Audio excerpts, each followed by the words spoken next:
बिस्मिल्लाहिर्रहमानिर्रहीम। अस्सलाम वालेकुम व्यूवर्स। स्टोरी नेम ज़िंदगी। होश संभालते ही सबसे पहला शौक जो मेरे दिल में समाया वो बस इतना था कि मर जाऊं, और वक्त से पहले मरना इस जहां में वक्त से ज़्यादा जिंदा रहने से भी मुश्किल है। मतलब ये कि मैं चाहती थी कि किसी को ये भी ना लगे कि मैंने जानबूझकर मौत को गले लगाया है, यानी कि खुदकुशी की है। फिर वो जो जहर खाकर गले में दुपट्टा बांधकर या फिर इसी तरह की फजूल सी हरकत करके लड़कियां मरती हैं, ऐसे में अक्सर की शक्ल सूरत कुछ अजीब सी हो जाती है। तो मैं ऐसा भी नहीं चाहती। चाहती हूँ कि मरते दम मेरी ज़ाहिरी हालत भी दुरुस्त रहे, जो देखे वो कहे जैसे बस अभी ही आंख लगी हो, जैसे कोई मासूम फरिश्ता सो रहा है। एतमानान और हल्की सी मुस्कुराहट चेहरे पर सजाए कुछ घर का माहौल भी पुरसुकून हो, सब अपनी अपनी जगह हंसी खुशी बसे हुए हों, क्योंकि मैं ये भी नहीं चाहती कि मेरे मरने पर घर वाले सर पर हाथ मार कर कहें कि लो, भला ये कोई वक्त था मरने का। जैसे मैंने पैदा होने के लिए गलत वक्त घर खानदान चुना था। मैं अपने मरने के लिए कम अज कम इन सब पर नजरसानी करके ही मरना चाहती थी। चलो, पैदा होना तो मेरे हाथ में ना था, मगर हाँ, मौत, कम अज कम अपनी मौत को तो मैं खुद बाकायदा बहुत प्लानिंग के साथ अपनाना चाहती हूँ। इसी प्लानिंग के सबब अभी तक जिए चली जा रही हूँ, मगर इस शौक की खबर मैंने ज़माने को लगने नहीं दी थी कभी। ये मेरा ऐसा राज था जो मेरे हवास पर मुस्तकिल सवार था, और अक्सर अनजाने में ही अपने शौक की तकमील का कोई भी सिरा पाती तो मुतवज्जा हो जाती, और कुछ यूं इन्हमाक से उसको सोचती कि खुद ही भूल जाती कि आखिर इस वक्त, इस जगह और इस कदर मैं क्यों कर मुतवज्जा हूँ। मरना चाहती हो तुम? उसका ये सवाल मुझे चौंका गया था। मैंने पहली बार नजर उठाकर उसके चेहरे का जायजा लिया। कुशादा पेशानी, जिस पर ऊपर चलते तेज पंखे की हवा से उड़ते बादलों की दो चार लटें कभी इधर तो कभी उधर होती। गहरी स्याह बड़ी बड़ी आंखें जो शायद नींद की कमी के बायस अक्सर डुबडुबाई हुई लगती, और चौड़े दहाने पर गुलाबी होंठ जो मुआयने के वक्त भेंचे रखता और सवाल जवाब के दौरान हल्का सा एक तरफ को खम दिए कुर्सी पर हल्का हल्का झूलता रहता। मगर हैरत अंगेज तौर पर इस वक्त ये होंठ मुस्कुरा रहे थे। उसको कैसे पता चला, मैंने दिल में सोचा। वैसे भी डॉक्टरों के पास इस तरह के सवाल जवाब का वक्त भी कहाँ होता है। इन लोगों की पढ़ाई में शायद सबसे पहले जज्बात से आरी होकर मरीज को देखने की तालीम दी जाती है, और फिर यूं भी होता है कि क्लिनिक में बैठे बैठे आप नन्हे पौधे से बढ़कर पूरा दरख्त बन जाते हैं। इंतजार में बैठे पहले आने वाले एक एक मरीज की कई बार गिनती करते हैं, सूख कर कांटा हो जाते हैं, और डॉक्टर के पास पहुंचने वाला हर मरीज जैसे जाता है तो डॉक्टर को ही प्यारा हो जाता है। आप बार बार घड़ी देखते हैं, और फिर अल्लाह अल्लाह करके जब आप डॉक्टर तक पहुंचते हैं तो वो सिर्फ चंद सेकंड में दो चार सतरें कागज पर खींचकर आपको चलता कर देता है। मेरे साथ तो हमेशा ही ऐसा कुछ हुआ। कई बार तो दिल होता था कि चीख उठूं, जिद कर बैठूं, नहीं जी, मैं तो इतनी जल्दी नहीं जाती। कुछ मेरे इंतजार में भी तो बाहर बैठे दूसरे मरीज अपनी घड़ियां देखें। मगर ऐसी जिद, वो भी उससे, मैं सोचकर ही लरस जाती। तो हमेशा की तरह मैं इंतजार में थी कि वो चंद सतरें कागज पर खींचकर मेरे हवाले कर देगा, मगर इस बार उसने मुझे पहले तो खूब जांचा। नब्ज को परखने में भी काफी सारा वक्त लिया, और थर्मामीटर भी हाथ पर बंधी घड़ी देखकर पूरा वक्त देकर मुंह से निकाला, और फिर मेरे शब रोज के बारे में पूछने के बजाय ये सवाल पूछ बैठा, और इस पर सितम ये कि मुस्कुरा भी रहा था। मैं गड़बड़ा गई, पहलू बदलने लगी। वो मेरी गोमगू हालत देखकर फिर गोया हुआ। पिछले हफ्ते जो एंटीबायोटिक लिख कर दी थी, तुमने ली होती तो अभी तुम्हारी हालत बेहतर होती। तुम्हें बताया भी है कि सर्दी में इस बीमारी को बहुत एहतियात से लेकर चलना होता है। खांसी, वो भी एक्यूट, जो वक्त के साथ बढ़ेगा। तुम्हारी हालत बेहतर होने के बजाय बिगड़ रही है। अब तुम ही बता दो क्या चाह रही हो। उसके सीधे हाथ की उंगलियों के दरमियान बाल पॉइंट मुसलसल घूम रहा था, जो कि उसके बेचैन होने की निशानदही कर रहा था। मैं आज खुद को उसकी तवज्जो का मरकज पाकर कुछ कह भी नहीं पा रही थी। चुप सी लग गई थी। फिर कहती भी तो क्या, इकरारे जुर्म ऐसा आसान भी नहीं होता। मैंने काफ़ी एहतियात रखी, और जो दवाई क्लिनिक से ली वो भी वक्त पर ली थी, मगर बस एंटीबायोटिक्स नहीं ले पाई। मैं कोशिश करके जल्द मंगवा लूँगी। मैंने बाकायदा मरऊबियत से जवाब दिया ही था कि वो तेज़ लहजे में मुझे फुटकारने लगा। मोहतरमा, किसको बेवकूफ़ बना रही हो? मुझे कोई फ़र्क नहीं पड़ता है। दवाई नहीं लोगी तो अपना नुकसान करोगी। अभी घर पर हो, कल अस्पताल पहुंच जाओगी और फिर जो खर्चा होगा उस पर घर वालों से सलवाते भी तुम ही सुनोगी। तकलीफ की तो खैर है, आदत ही है। क्यों? मैंने शर्मिंदगी से सर झुका लिया। हम कब से अपनी ज़ात को बड़े खलूस, मान और वक़ार के साथ नज़रअंदाज करते चले जाते हैं, और फिर कभी कभार किसी के एहसास दिलाए जाने पर शर्मिंदगी से डूब मरने को सोचने लगते हैं। अब समझ में आया कि मरीज़ डॉक्टर को प्यारे नहीं होते, बल्कि उसकी फुटकार सुनने के लिए इतना वक्त लेते हैं। मैं अब दूसरी एंटीबायोटिक लिख कर दे रहा हूँ। 4 घंटे के वक्फे से लें और 1 हफ्ते बाद आकर दिखाएं। अगर बीच में तबीयत ज़्यादा ख़राब हो तो क्लिनिक में आकर इतना लंबा इंतज़ार करने के बजाय मुझसे फ़ोन पर रब्ता कीजिएगा। दिन में किसी भी वक्त फ़ोन कर सकती हैं। उसने नाराज़गी और गुस्से के मिले जुले तासुरात के साथ बहुत ही पेशा वराना अंदाज से मुझे हिदायत देते हुए मेरे हाथ में पर्चा पकड़ा दिया। मैं जान छूटने पर जल्दी से उठ खड़ी हुई, मगर बुखार की शिद्दत और कमज़ोरी से चकरा गई। वो फुर्ती से उठ खड़ा हुआ और मुझे संभालता हुआ फिर से डांटने लगा।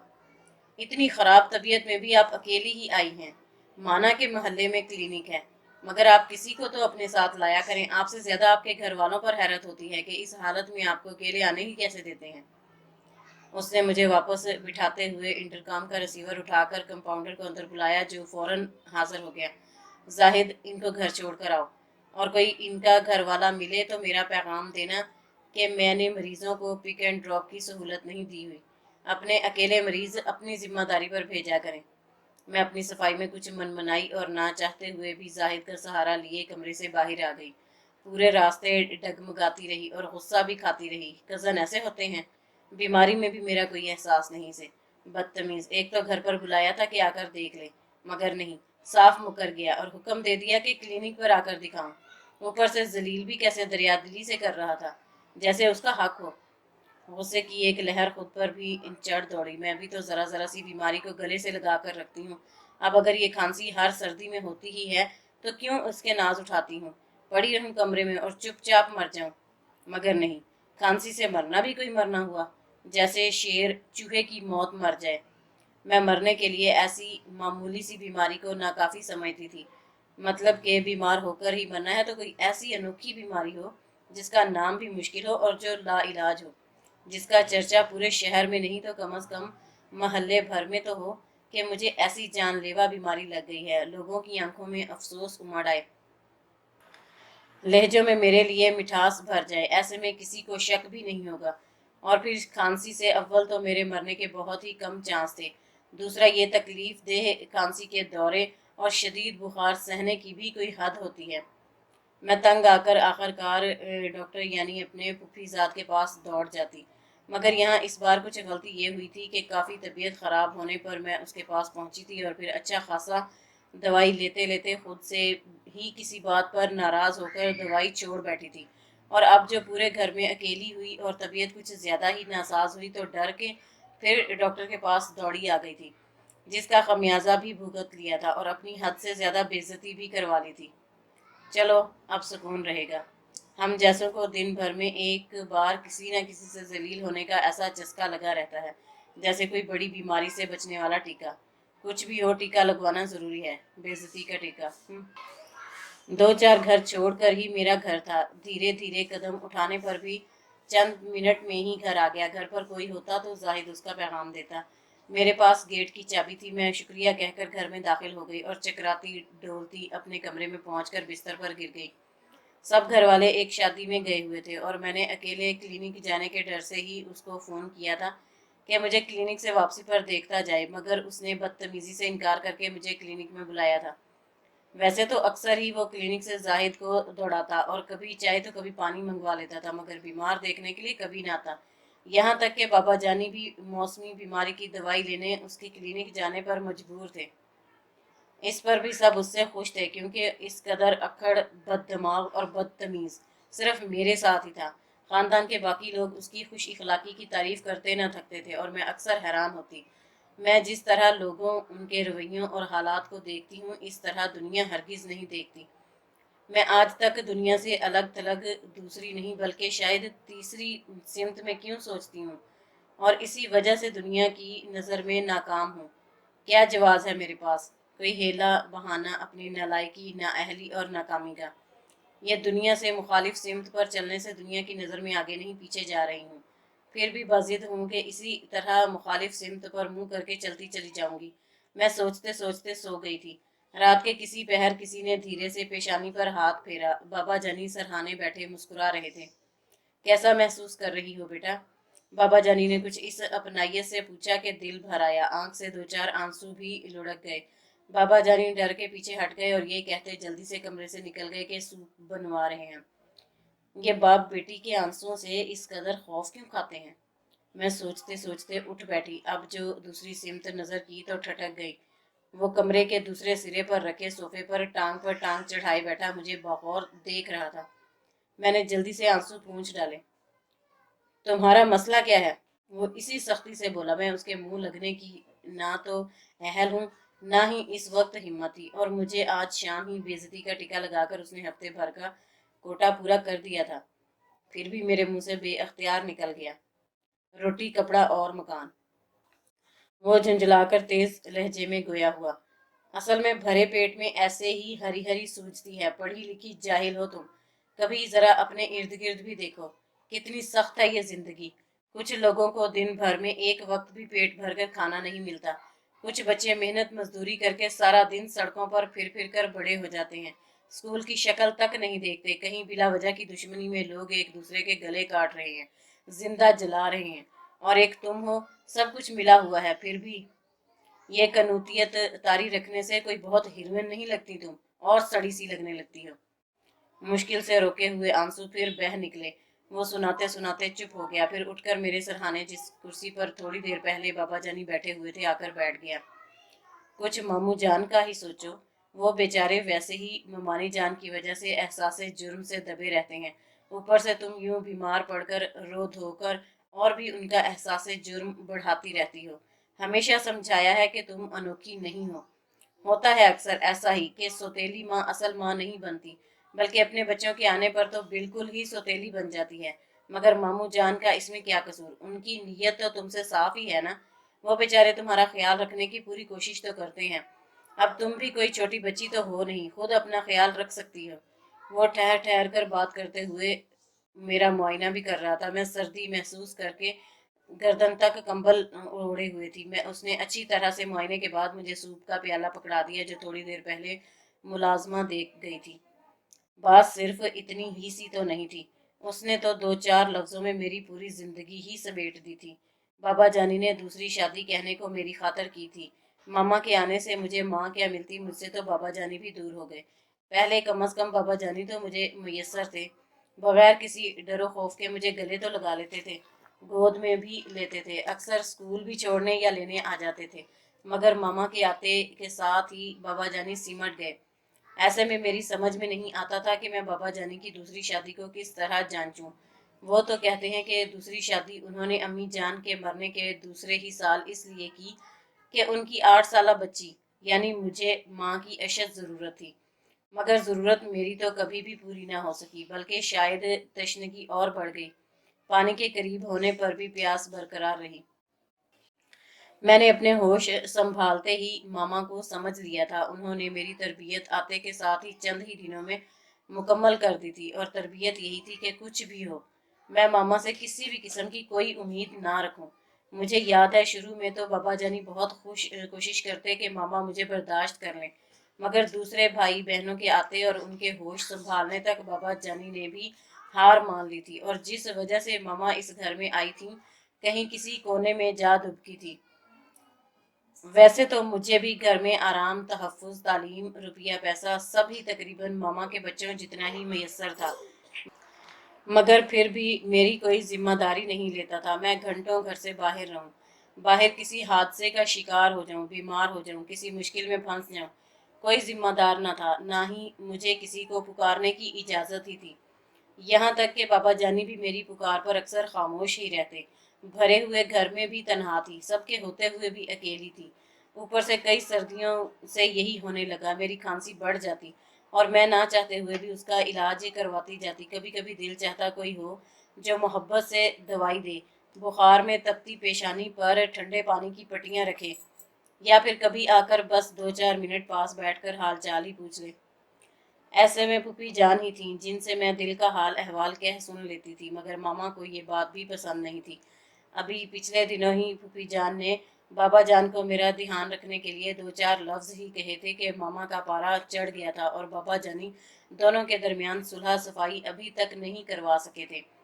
शायद इसीलिए अभी तक फूफी जान मुझसे मिलने नहीं आई थी, वरना हर सर्दी में वो ऐसे वक्त में मेरे पास रहने आ जाती थी।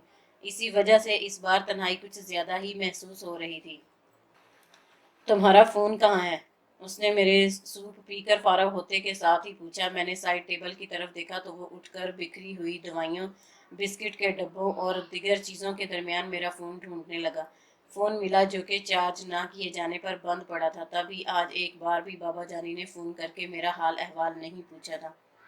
उसने मुझे तनकीदी नज़रों से देखकर चार्जर ढूंढकर फ़ोन दोबारा स्टार्ट कर दिया था, जो अपनी मखसूस धुन सुनाता जिंदा हो गया।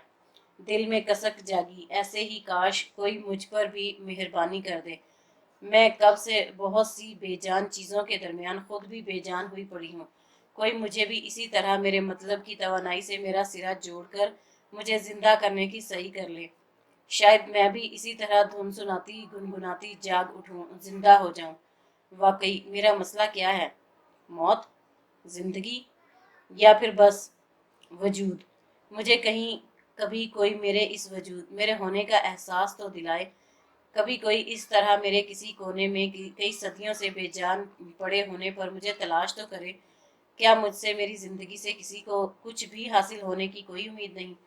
क्या वाकई किसी को मेरी कोई ज़रूरत नहीं? कमरे का दरवाज़ा खुला हुआ था और लाउंज में कभी कभार कोई गुजरता इधर भी नजर कर लेता। थोड़ी देर के लिए ठटक कर कमरे में उसे और मुझे बगौर देखता और फिर आगे बढ़ जाता। अम्मी ने मुझे मना किया था कि तुमसे अब ना मिलूं, उसने दो एक बार किसी को गुजरते कमरे में नजर डालते देखते हुए कहा। मैं एक बार फिर सिसक उठी। फूफी जान क्या अब वो भी मुझसे बदले लेंगी? मामा की बद तहजीबी और बाबा जानी की खामोशी की सज़ा मुझे देंगी? फूफी जान को मालूम भी है कि मैं बीमार हूँ, फिर भी उन्होंने इस अकड़ और को और भी बदलिहाज हो जाने का कह दिया। गो मैं उससे बात करना नहीं चाहती थी, फिर भी उसकी बात ने मुझे ऐसा दुख दिया था कि मैं लड़खड़ाती जुबान से पूछ बैठी, तो क्या अब तुम मुझसे कभी नहीं मिलोगे? मेरे सवाल पर मुझ पर एक नज़र बेनियाजी से डालता वो फखरिया सा मुस्कुरा उठा।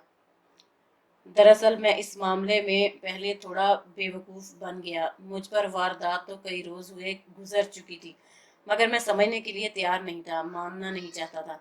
मैं तुमसे कई बार सवाल कर चुका था, तुमसे तुम्हारा मसला जानने की कोशिश करता था, मगर अपना ही मसला समझ नहीं पा रहा था। और फिर तुम भी तो अपनी ही धुन में इस कदर मगन थी कि तुम्हें कभी तुम्हारी अपनी ज़ात के बाहर कोई नज़र ही नहीं आया। तुमने अपने वजूद को ऐसी धुंध बना लिया कि जिसमें हाथ भर के फासले पर खड़े साथ चलते को भी देख नहीं पाती। वो सांस लेने को रुका और मैंने पहलू बदला। वो जो कुछ कह रहा था मेरी कुछ समझ में आ रहा था, कुछ नहीं भी आ रहा था, मगर मैं दम बखुद उसको सुनती चली जा रही थी और नहीं चाहती थी कि वो बात खत्म किए बगैर ही उठकर चला जाए। आज पहली बार वो मुझसे इस तरह इतनी देर के लिए मुखातिब हुआ था, और शायद आखिरी बार। शिरीन, वाकई ये धुंध थी, दूर तक कुछ दिखाई नहीं दे रहा था कि उसकी पुकार मुझ तक पहुंचती। धुंध अचानक छट गई और फिर सब कुछ बहुत वाजिया होकर नजर आने लगा। वो अभी भी मेरे पास ही बैठा था, मुझसे मुखातिब था, मुझे नजरों ही नजरों में टटोलता हुआ, मुझे पुकारता हुआ। शीरीन, जब अम्मी ने मुझसे तुम्हारे बारे में पूछा था तो मैं तुम्हारी धुंध में ऐसा उलझा हुआ था कि अपना मसला समझ नहीं पाया था। मैंने अम्मी को साफ इनकार कर दिया था। फिर अम्मी की मुमानी जान से अनबन हो गई और अम्मी ने मुझे सख्ती से तुमसे या इस घर में किसी से भी रब्ता रखने से ज़िंदगी में पहली बार मना किया। तो जानती हो शिरी, मुझे एहसास हुआ कि जिस धुंध में तुम थी उसने अंधा मुझे भी कर रखा था। मेरी आंख खोली तो मैं डर गया। हकीकत तुम्हारे बगैर मुझे बहुत बेमायनी सी लगने लगी। इसलिए मैं भिपर गया और काफ़ी दिन की सोच विचार के बाद अम्मी से बाकायदा बहस पर उतर आया। पहले पहल तो उनको ये बावर कराने की कोशिश की कि तुम अकेली पड़ जाओगी, दुखी हो जाओगी, मर जाओगी। उन्होंने हर मसला का हल पहले से सोच रखा था और हल भी किया था। वही मैं, नहीं तो कोई और अगर कोई और, तो फिर मुझे तुम्हारे सामने आने की कोई ज़रूरत नहीं। मैं गड़बड़ा गया, थक हार कर सच का सामना किया। کسی ماہر وکیل کی طرح اپنا مسئلہ بیان کیا، ان کو سمجھایا، مگر آخرکار وہ بھی میری ماں ہیں۔ پتہ ہے انہوں نے کیا کہا؟ وہ رک کر مجھے دیکھنے لگا، مگر میں تو خود ہی اس قدر محو تھی کہ بس سر نفی میں ہلا کر رہ گئی تھی۔ امی نے کہا کہ ہاں، اب آئے ہو تم پہاڑ کے نیچے، اور پھر کہنے لگی کہ شیرین کو بھی جلد سیدھا کرتی ہوں، ہر وقت مرنے مارنے کی باتیں کرتی رہتی ہے، بہت مرنے کا شوق ہے نا اسے، اب جلد اس کی موت کا سامان کرتی ہوں۔ میں تو کہتا ہوں تیار ہو جاؤ شیرین، تمہارا برا وقت آنے والا ہے۔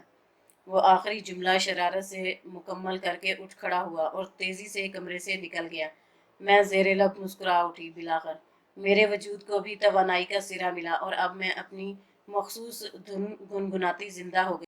ڈیئر ویورز، اگر آپ کو ہماری ویڈیوز اچھی لگتی ہیں تو ہمارا چینل سبسکرائب کیجئے اور بیل آئیکن دبانا مت بھولیے گا۔ اپنا اور اپنے پیاروں کا بہت خیال رکھیے۔ اللہ حافظ۔